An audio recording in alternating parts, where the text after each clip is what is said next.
একটা মেয়ে মানুষ ভালো করে জানে তাকে ঘরে এবং বাইরে কিভাবে সমানভাবে তাকে প্রায়োরিটি দিতে হবে। আসসালামু আলাইকুম, আমি আমিনার সোমা ডায়েরি থেকে আমি আপনাদের সবার প্রিয় সোমা আপু। জানি না কতটুকু প্রিয়, তারপরেও বলি আমি আপনাদের সবার প্রিয়। সকালবেলা ঘুম থেকে উঠেই আমি গাছে একটু পানি দিয়ে নিচ্ছি, আর মনে মনে ভাবছি কোন জায়গা থেকে কাজ শুরু করব। আমি গাছে পানি দিতে দিতে অনেক কিছু প্ল্যান করে ফেলি প্রতিদিন। তো আমি আজকে একটু বেশি করে পানি দিচ্ছি, কেন দিচ্ছি আমি জানি না, হয়তো ভিডিও করতেছি তাই। তারপর বারান্দার যতগুলো কাপড় ছিল এগুলো সব শুকিয়ে গেছে, এগুলো এখন আমি সবই রুমে নিয়ে যাব, এগুলো ভাঁজ করে ফেলবো। তারপর যেটা যেটা ভিজা ছিল ওগুলো আবার একটু মেলে মেলে দিব, এটা আমার ডেলি রুটিন। তারপর তো এই যে আমার অগোছালো বিছানা, এটা আমি আর গুছাতে পারবো না, সময় নাই। আমি চলে যাব সরাসরি কিচেনে, কারণ আমার আজকে অনেক কাজ। এক মমিতে এক্সাম আছে, তারপরে আমার একটু পরে ক্লায়েন্ট আসবে। তো আমি একবার কি করতেছি, চাল ডাল ধুয়ে ফেলতেছি, কারণ আমার ক্লায়েন্ট যাওয়ার পরপরই যেন আমি রান্না বসিয়ে দিতে পারি। এখানে আমি একটু গরুর মাংস ভিজিয়ে নিতেছি ফ্রিজে, কারণ আমি এখন মাছ টাছ নামাইলে আমার এগুলোর জন্য সবজি কাটরে অনেক ঝামেলা। তো আমি এই যে চাল ডাল একদম ভিজিয়ে রাখতেছি।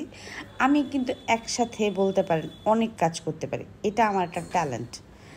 চুলায় রান্না দিয়ে এটা আমি আশেপাশে অনেক কিছু গুছিয়ে ফেলতে পারি। তো ওই যে পরোটা ভাজছিলাম আর সাথে ছিল চা।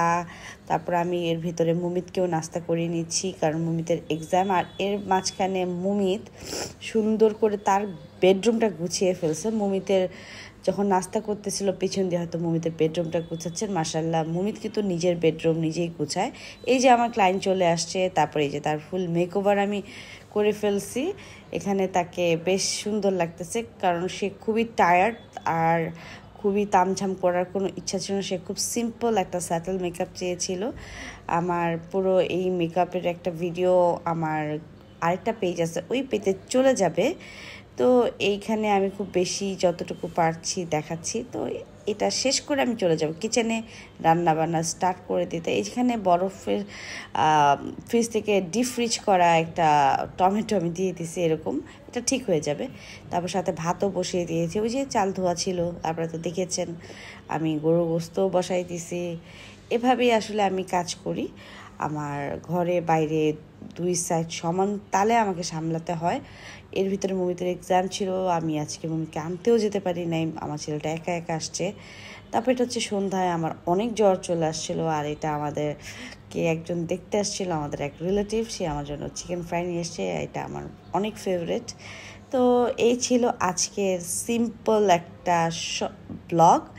আশা করতেছি আপনাদের সবার আমার ব্লগটা ভালো লেগেছে। যদি ভালো লাগে অবশ্যই লাইক কমেন্ট শেয়ার করতে একদমই ভুলবেন না। আল্লাহ হাফেজ।